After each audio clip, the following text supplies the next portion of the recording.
영적 전쟁이라는 제목으로 에베소서 강의 11번째를 함께 나누도록 하겠습니다.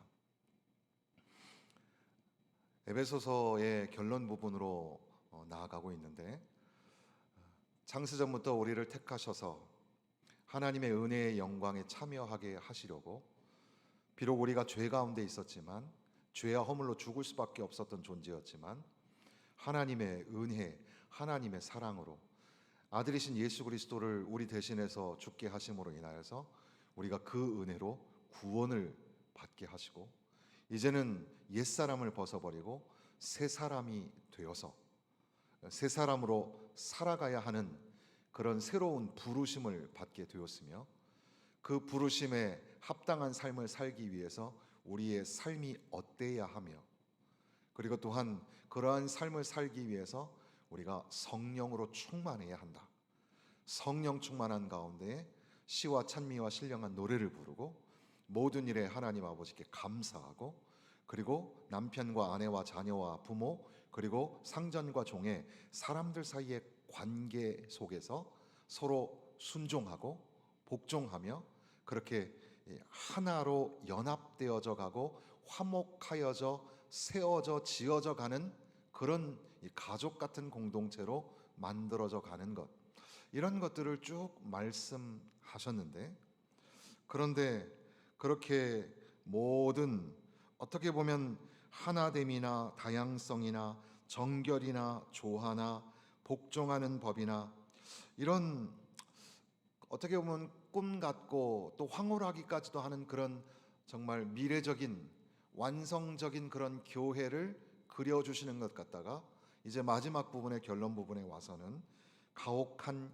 현실을 도전하시는 그런 충격의 말씀들을 하시는 거죠. 그것은 바로 지금 우리는 전쟁을 치루어야 한다. 우리는 싸움을, 씨름을 해야 한다. 그렇게 말씀하는 거죠. 평화로운 가정, 건강한 나날, 아름다운 교회 공동체, 이런 얘기를 쭉 말씀하시는 것처럼 우리가 들었는데, 그런데 이제 마지막 부분에 와서 이 섬뜩한 그런 악의를 가지고 있는 마귀의 존재가 있다. 그리고 우리는 그들과 대항하여 싸워야 한다. 우리는 전쟁을 치러야 한다. 그런 충격적인 도전. 어떤 학자는 그래서 이런 충격을 필수적 충격이라고 했는데, 성도들에게 충격적 도전을 하신다는 겁니다.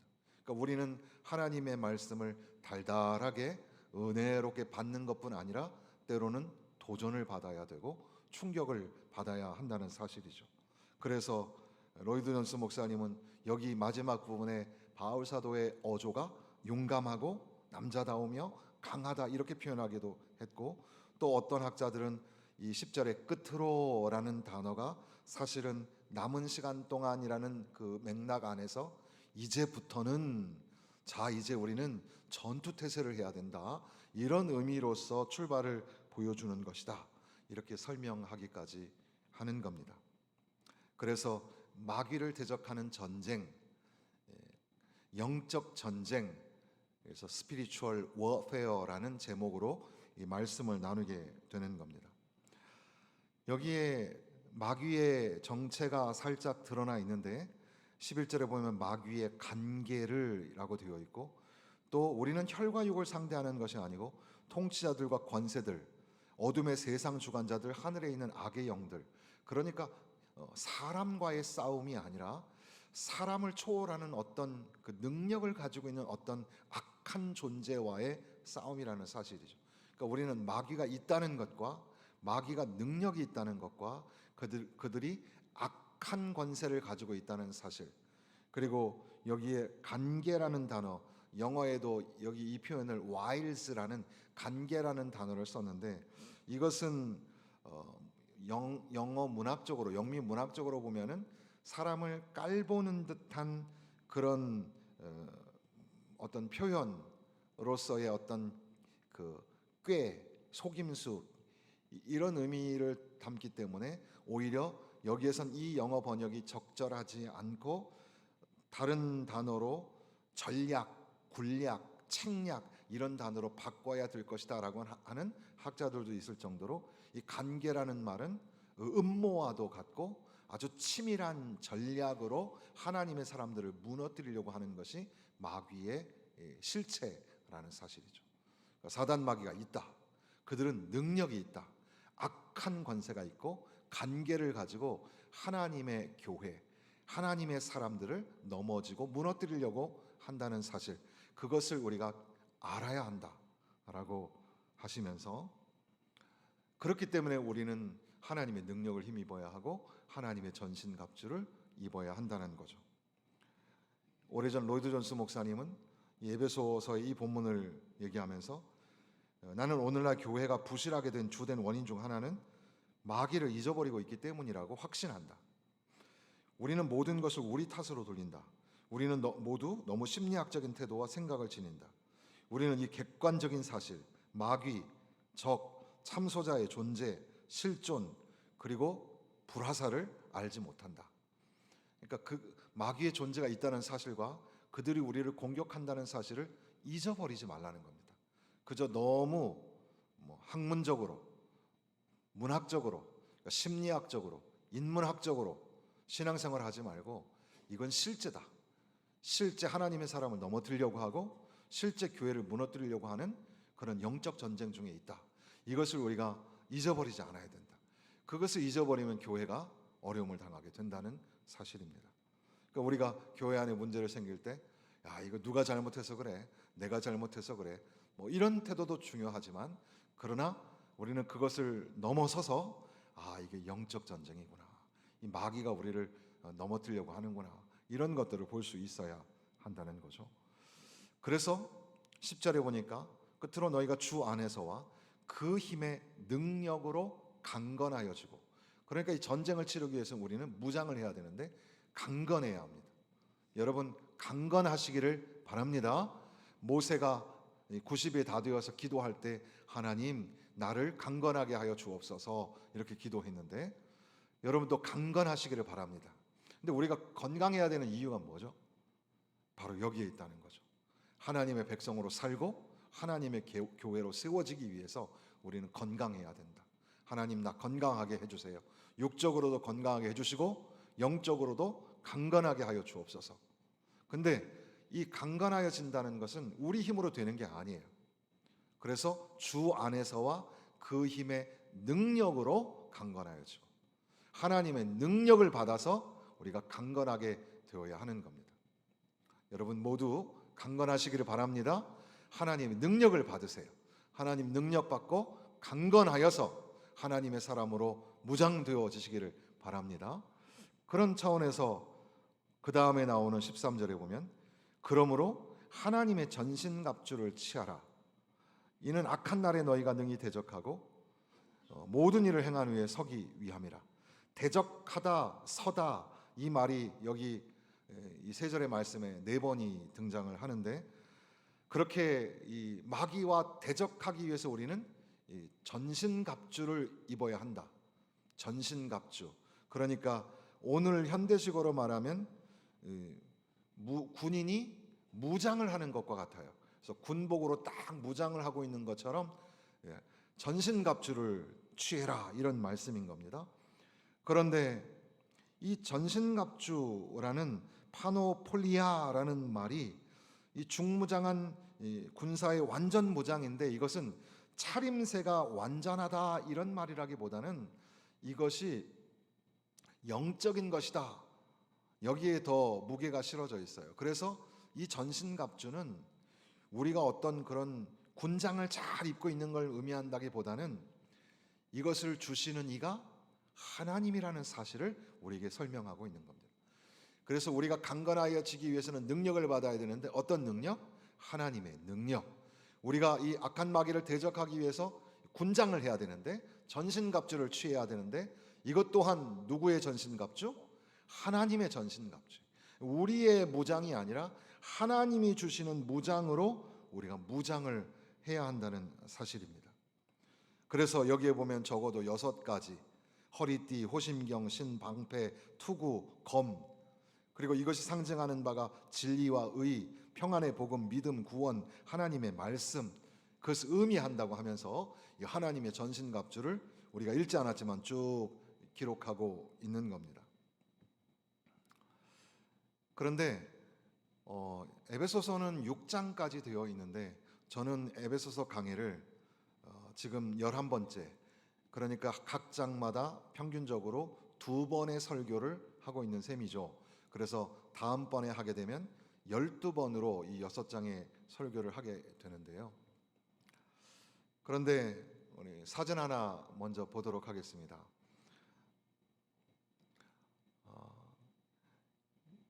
이 책은 이 책 표지인데요. 크리스찬 인 컴플리트 아머, 그래서 전신갑주를 입은 그리스도인이라는 책이에요.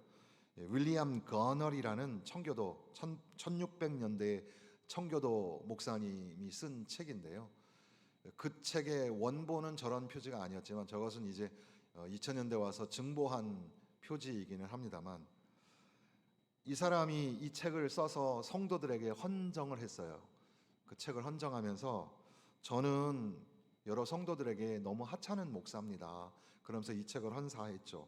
그리고 제가 쓴 이 논문은 너무 하찮고 너무 작은 선물입니다 라고 하면서 성도들에게 이 책을 드렸는데, 이 책은 바로 오늘 우리가 읽고 있는 에베소서 6장 10절에서 뒷부분 20절까지, 10절에서 20절까지의 본문의 말씀을 가지고 책을 쓴 거예요.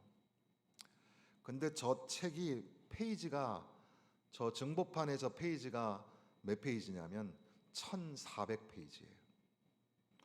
그러니까 이 10절부터 20절까지의 이 말씀을 설명하기 위해서, 그리고 그것을 아주 여러 가지 깊은 그런 묵상 가운데 해석하여 성도들에게 설명하기 위해서 1400페이지.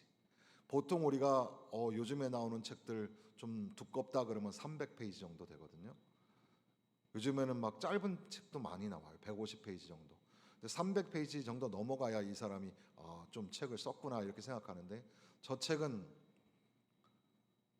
1400페이지나 되는 거죠.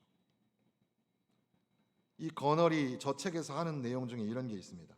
하늘에서 우리는 갑주를 입은 게 아니라 영광의 겉옷을 입은 모습으로 나타날 것이다. 하지만 여기에서는 그것들을 밤낮으로, 그러니까 하나님의 전신갑주를 밤낮으로 입어야 한다. 우리는 그것을 입고서 걷고 일하고 잠자야 한다. 그렇지 않으면 그리스도의 참된 군사가 아니다. 이 갑주 안에서 우리는 서 있고 지켜보아야 하며 결코 경계를 늦춰서는 안 된다. 성도가 잠자는 시간은 곧 사탄이 시험하는 시간이기 때문이다. 모든 파리떼가 감히 잠자는 사자에게 몰래 다가가는 것이다. 그러면서 우리가 그리스도인의 삶을 살아갈 때 하나님의 전신갑주를 입고 살아가야 한다라는 영적 무장에 관해서 1400페이지나 방대한 내용으로 책을 썼다는 거죠. 그 다음 그림을 하나 보겠습니다. 가운데 저 그림에 나오는 분이 가끔 제가 설교에 인용하시는 마틴 로이드 존스 목사님입니다. 영국에 가면 가장 상징적인 웨스트민스터라는 웨스트민스터 채플의 설교자이기도 했고, 저분은 원래 직업이 의사였지만 이제 신학을 공부하셔서 목사가 되신 분인데, 어떻게 보면은 가장 성경적이고 복음적인 그런 설교를 하시는 그런 목회자로 우리 모든 설교자에게 모델이 되기도 하시는 그런 분이기도 합니다. 이분이 책을 썼는데 저게 양쪽에 있는 책이 다 제목이 살짝 달라요. 그래서 크리스찬 워페어라는 영적 전쟁이라는 것과 또 크리스찬 솔저, 그리스도인 병사라는 두 권의 책이죠. 이 두 권의 책이 바로 이 6장 10절에서 20절까지의 본문의 말씀의 주석인 겁니다. 근데 이 한 권의 책이 영적 전쟁이라는 책이 357페이지, 그리고 영적 군사라는 책이 356페이지. 앞서 있었던 그 거널의 책과 저 로이드 존스 목사님의 저 원서를 제가 실제 가지고 있는데 페이지를 확인해 보니까 357페이지, 356페이지. 그러니까 750페이지 정도가 되는 그 방대한 내용을 여기 6장 10절에서 20절 사이에 나오는 내용의 설명으로 했다는 거죠. 그러니까 우리가 이 짧은 시간에 간단하게 설명하기에는 그렇게 가벼운 내용이 아니라는 사실을 제가 설명하고자 하는 겁니다. 이게 굉장히 중요하다. 사랑하는 성도들이여, 우리는 하나님의 은혜를 받았고 하나님의 그 구원의 선물로 새 사람이 되었다. 우리는 예수 그리스도 안에서 함께 지어져가는 존재가 되었고 이제 거룩한 하나님 나라의 윤리를 가지고 새 사람으로 살아가야 한다. 그리고 우리는 성령 충만한 가운데 찬양하고 감사하며 피차에 복장하며 아름다운 삶을 살아가야 한다. 그런데 마귀가 있다. 마귀가 하나님의 자녀들을 넘어뜨리려고 할 것이고 하나님의 교회를 무너뜨리려고 할 것이다. 그때 너희는 정신 차려야 된다. 그러면서 이제 이 진지한 하나님의 전신갑주를 취하여 영적 전쟁을 취하라. 이렇게 하시는 말씀이 얼마나 중대하고 중요한 말씀인가. 이것을 여러분들이 명심하고 항상 이 말씀이, 그래서 목사님들을 통해서 여러분들이 이 본문의 말씀을 자주 접했던 이유가 이 말씀이 굉장히 중요하기 때문에 그렇구나 우리가 깨닫게 되는 거죠. 간단하게나마 여기에 나오는 6가지 내용을 보면 허리띠 14절에 보니까 그런즉 서서 진리로 너희 허리띠를 띠고 그랬습니다. 허리띠를 띠었다. 여기서 말하는 허리띠라는 것은 지금 여기에 이제 이 하나님의 전신갑주가 아마도 앞서 그림에 있는 것처럼 바울 사도는 로마의 병정들, 로마의 군사들의 옷 입은 것을 아마 생각을 많이 했을 거라는 그런 추측을 하게 됩니다. 그들이 속에 입는 속옷과 관련이 된 게 이 허리띠입니다. 그래서 어떻게 보면은 이 허리띠를 갖다가 이 소매가 짧고 무릎까지 내려오는 이 속옷이 있는데 그것을 꽉 여며주는 거, 그런 의미입니다.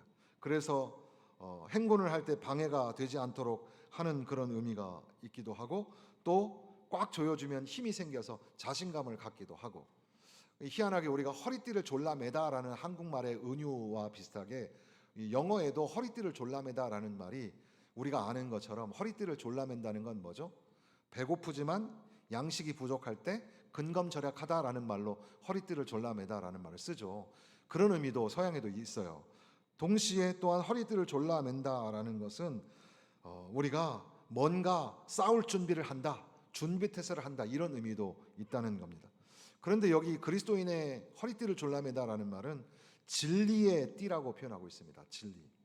진리라는 것은 어떻게 보면 거짓말로 우리를 넘어뜨리려고 하는 마귀에게 있어서 마귀와 대적하여 싸우기 위해서는 하나님의 말씀, 하나님의 진리밖에는 이길 게 없다. 그런데 또한 한편 여기에 있는 진리는 진실이라고 번역하기도 하는데 하나님의 백성들은 정직하고 진실해야 된다. 그래서 투명한 진리, 말씀의 진실, 이런 것이 허리띠가 아닐까 이렇게 생각하게 되는 거죠. 의의 호심경이라고 되어 있습니다. 호심경이라는 것은 이 가슴을 덮는 그런 갑옷이라고 할 수 있겠습니다. 그런데 예전에 그 존 버년, 철로역정의 존 버년 같은 경우는 이게 이제 호심경이라는 것이 앞에를 막고 있는, 가슴을 막고 있는 거니까. 우리나라도 그 예전에 그 갑옷을 보면 앞에는 잘 막아져 있는데 뒤에가 좀 허술한 그런 갑옷들도 있잖아요. 그래서 크리스천이 이 철로역정 중에서 굴욕의 골짜기를 지나다가 이제 더러운 마귀와 이제 싸우게 될 때에 너무 이제 세니까는 도망을 가야 되는데 등을 보이고 도망을 가면 위험하니까는 등을 보이지 않고 그렇게 그 자리에 버티고 있었다. 이게 이제 그런 이렇게 알레고리칸이라는 해석의 아주 그 모델 중에 하나가 되는데, 그러나 여기 성경 본문에 말하는 호심경은 로마의 그런 갑옷이라고 생각해 본다면 곧잘 일반적으로 그들이 입고 있었던 옷은 앞에만 가리고 있는 게 아니라 뒤까지 덮고 있는, 가슴과 등을 덮고 있는 그런 갑옷의 형태였을 겁니다. 그런데 여기에서 말하는 그 호심경은 의의 호심경이라고 말을 하죠. 데살로니가전서 5장 8절에 보면 믿음과 사랑의 호심경이라고도 하는데, 의라는 것은 하나님과의 올바른 관계를 의미합니다. 그러니까 우리가 마귀를 대적하기 위해서는 하나님과의 올바른 관계의 확신이 있어야 하는 겁니다. 하나님하고 나 사이에 관계가 없이는 내가 하나님을 사랑하고 하나님이 나를 지켜주신다라는 그런 확신이 있어야 마귀를 대적할 수 있다는 거죠. 이게 그런 호심경의 의미가 있어요. 어떤 사람들은 여기서 말하는 의가 도덕적인 의라고도 할 수 있을 것이다. 그러니까 하나님 관계가 회복되어 있는 사람들은 삶 가운데서도 거룩한 삶을, 윤리적인 삶을 살아가고, 그것이 내 안에 이렇게 갖추어져 있기 때문에 마귀가 도전을 해도 넘어지지 않는 그런 확신이 생기게 되었다. 세 번째 보는 것은 여기 보니까 평안의 복음에 준비한 것으로 신을 신고, 신이라고 되어 있어요. 여기에 신이라고 되어 있는 헬라어가 칼리가인데 로마 병정들이 신었던 반장화라고 볼 수 있겠습니다. 발가락 부분은 뚫려 있고 바닥에는 무거운 징이 박혀 있고 발목과 정강이를 장식성이 있는 끈으로 묶는 것. 오랫동안 행군할 수 있고 견고한 자세를 지닐 수 있도록 해주고 기동성을 방해하지는 않지만 미끄러지는 것을 막아주었던 그 병사들의 신발. 그런데 오늘 그리스도인들의 신발은 평안의 복음에 준비한 것. 준비라는 것은 채비, 확고함 이런 단어로도 번역이 되는데, 복음이 그 사람에게 준비되어 있고 복음이 그 사람에게 확고하게 들려져 있다는 사실입니다. 그러니까 우리가 신을 신는다는 것은 복음의 말씀이 내 안에 들려져서 그 복음의 확신을 가지고 잘 준비되어 있는, 하나님의 말씀이 준비되어 있어야, 복음의 말씀이 준비되어 있어야 마귀를 대적할 수 있다라는 거죠. 물론 이것을 조금 이 접속사 관계를 약간 다르게 번역을 해서 좋은 소식을 전하며 평화를 공포하는 자의 산을 넘는 발이 어찌 그리 아름다운가, 그래서 이것이 선교 사역을 전하는 복음, 그것과도 연결을 시켜서 해석을 하기도 합니다만은, 어쨌든 우리가 영적 전쟁을 치른다고 할 때에 가장 그런 최전방이 어디냐? 그러면 그게 전도하는 자리 또는 선교하는 자리가 될 수도 있겠죠. 거기에서 우리는 복음의 평안에 예비한 신을 신고 있어야 한다는 그런 말씀입니다. 16절에는 믿음의 방패가 나옵니다. 여기 방패라고 하는 스쿠툼이라는 방패는 사각형으로 된, 직사각형의 사각형을 두 개를 대가지고 그것을 가죽으로 싸고 주변을 갖다가 철이나 이런 동으로 쇠로 이렇게 테두리를 하고 그 역청으로 해가지고 불을 붙여가지고 쏘는 그 불화살이 있었는데, 그 불화살을 쏴도 그 붙지 않도록 하는 그런 형태의 전신을 막아내는 방패. 이게 방패, 그들이 가지고 있었던 방패인데, 그런데 여기서는 모든 것 위에 믿음의 방패를 가지고 능히 악한 자의 모든 불화살을 소멸하고, 이렇게 되어 있습니다. 불화살이 뭐냐? 우리의 양심을 자극하는 해로운 고발, 야 니까지 게 그리스도인이야? 라고 우리를 도전하는 거에서부터 시작해서 의심과 불순종과 반역과 욕망과 악의와 두려움 같은 그런 막 화살들이 막 날라 들어올 때 그것을 막아낼 수 있는 방패, 이 방패는 믿음의 방패. 그래서 우리가 믿음을 가지고 있을 때, 의심과 의기소침의 그런 때에 하나님의 약속을 붙잡고 시험의 때에 믿음을 가지고 하나님의 능력이 나와 함께 하실 거야 라는 그런 믿음이 있을 때 능히 이제 그 사람은 마귀를 대적할 수 있는 준비가 되는 거죠. 그리고 다섯 번째는 투구라고 되어 있습니다. 청동이나 철 같은 튼튼한 금속으로 만들어져 있는데, 어떤 기록에 보니까 안에 펠트 천이나 스폰지로 안감을 대어 그 무게를 견딜 만하게 만들고, 도끼나 망치가 아니면 그 무거운 투구를 뚫을 수 없었다. 어떤 경우에는 경첩을 달아가지고 면갑을 달아 얼굴 앞면까지도 보호하는 그런 투구. 투구는 보호용구이자 장식용이기도 했고, 어떤 투구에는 멋진 깃털이나 관이 달려 있기도 했다. 그 당시에 병사들의 투구를 말하는 거죠. 그 로마의 그 장교들의 투구를 보면 멋있잖아요. 그런데 그리스도인의 투구는 어떤 거냐면 구원이죠. 데살로니가전서 5장 8절에는 구원의 소망이라고 되어 있었는데, 여기 17절에서는 우리가 집어서 써야 하는 투구는 구원의 투구. 구원. 우리가 구원받았느냐? 이 구원받았다는 게 얼마나 굉장히 중요합니다.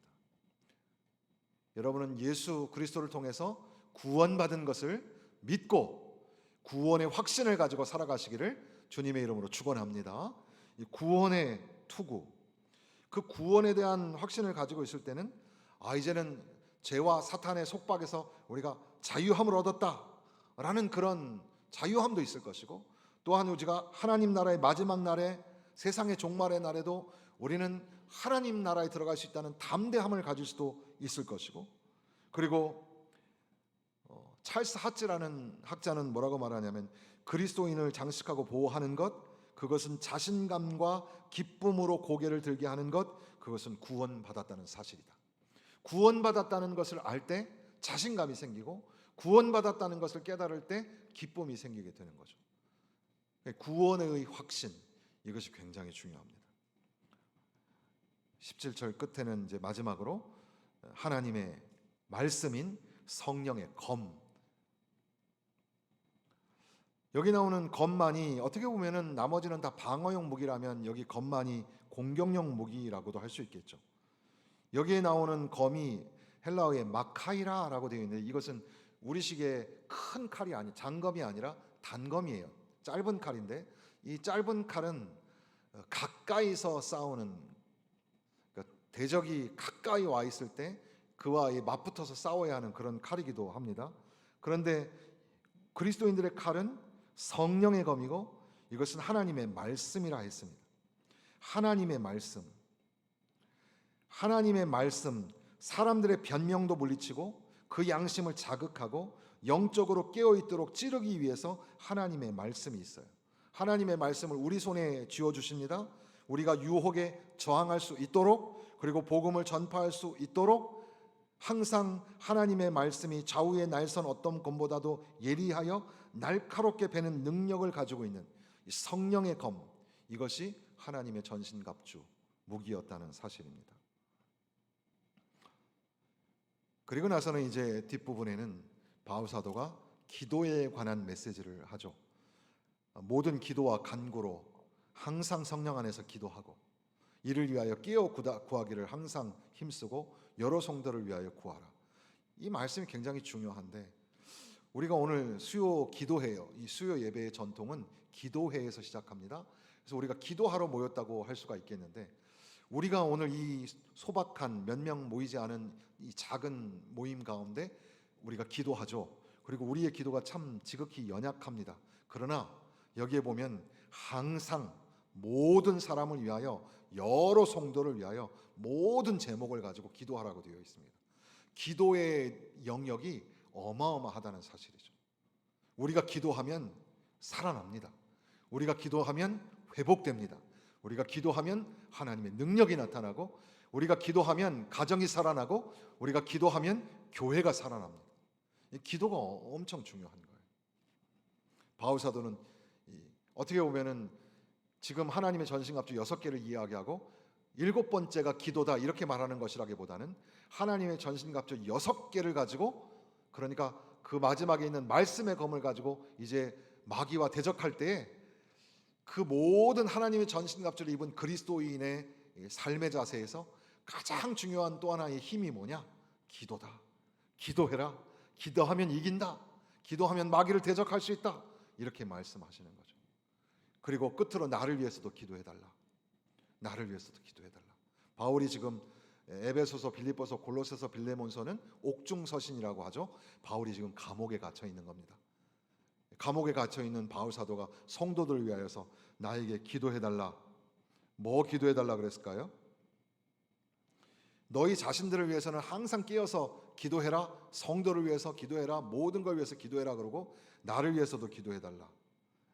뭘 기도해달라 그랬을까요? 야, 나 감옥에서 너무 외롭고 힘들다. 나 외롭지 않게 해달라고 기도해줘. 나 감옥에서 아프지 않게 해달라고 기도해줘. 이런 기도를 바울 사도가 부탁한 게 아니었습니다. 20절 말씀, 오늘 이제 마지막입니다. 오늘 길게 말씀드렸는데 20절 다 같이 한번 읽어보겠습니다. 이 일을 위하여 내가 쇠사슬에 매인 사신이 된 것은 나로 이 일에 당연히 할 말을 담대히 하게 하려 하심이라 그랬습니다. 사실 바울 사도는 쇠사슬에 매여 있으니 나 쇠사슬이 빨리 풀렸으면 좋겠다. 빨리 감옥에서 나갔으면 좋겠다. 너희들 빨리 힘내서 기도해라. 어떻게 좀 힘을 써봐라. 이렇게 기도하지 아니하고, 매여 있으나 자유하나 나의 오직 관심은 하나님의 말씀을 전하는 거다. 근데 하나님의 말씀을 전하는데 여기에 보니까 파레시아라는 헬라어가 두 번이 나와요. 19절에도 나오고 20절에도 나오는데 19절과 20절에 반복되는 단어가 뭐죠? 담대히라는 말이죠. 담대히. 하나님의 말씀을 담대하게 전하게 해달라. 그러니까 바울 사도의 나를 위하여서 기도해달라라는 것은 두 단어죠. 하나는 말씀이고 하나는 담대함입니다. 나의 관심은 하나님의 말씀이야. 그리고 나는 담대하게 하나님 말씀 전했으면 좋겠어. 이 두 가지가 중요합니다. 첫 번째는 뭐라고요? 말씀이고 두 번째는 뭐라고요? 담대함이에요. 다시 첫 번째는 뭐예요? 말씀이고 두 번째는 담대함이에요. 이 두 가지가 굉장히 중요해요. 여러분, 담대함만 있고 말씀이 없으면 안 돼요. 저 사람은 용감무쌍해. 겁이 없어. 근데 그 안에 뭐 가진 게 없어요. 말씀이 없어요. 이러면 안 돼요. 말씀은 있어. 말씀은 있는데 용기가 없어가지고 강단에서 용기가 없어가지고 설교자가 성도들 눈치나 봐. 성도들이 이거 좋아할까? 안 좋아할까? 이거 걱정하고 있는 거예요. 말씀은 있는데 용기가 없는 거예요. 그 두 가지가 참 중요해요. 바울 사도는 어떻게 해요? 말씀이 있고 담대함이 있고. 우리가 전도 대상자를 만났을 때도 뭐가 필요해요? 말씀이 있고 담대함이 필요해요. 그런데 그렇게 사람들에게 복음을 전할 때만 필요한 게 아니라 우리가 여러분 가정을 위해서 기도하죠? 여러분 자녀를 위해서 기도하죠? 그럴 때 우리 가정, 우리 자녀 어떻게 해야 합니까? 하나님의 말씀과 담대함을 가지고 세워나가야 하는 거죠. 여러분의 직장이 그렇고 이 교회가 그렇습니다. 이 교회의 초미에 우리가 관심을 가져야 될 것은 하나님의 말씀, 담대함 이거예요.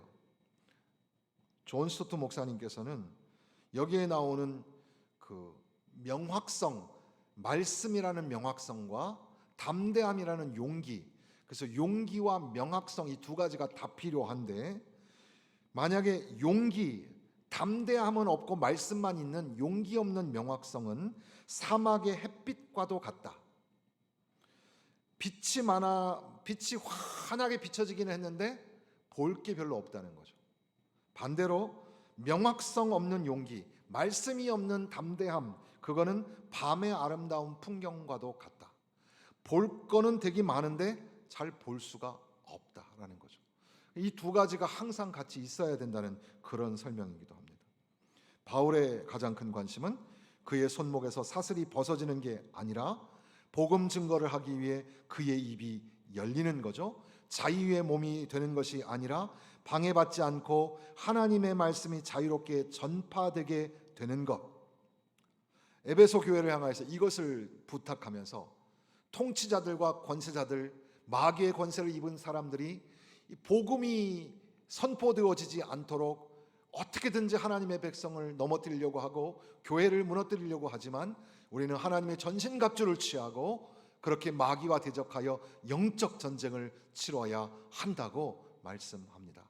사랑하는 성도 여러분, 우리는 전쟁 중에 있습니다.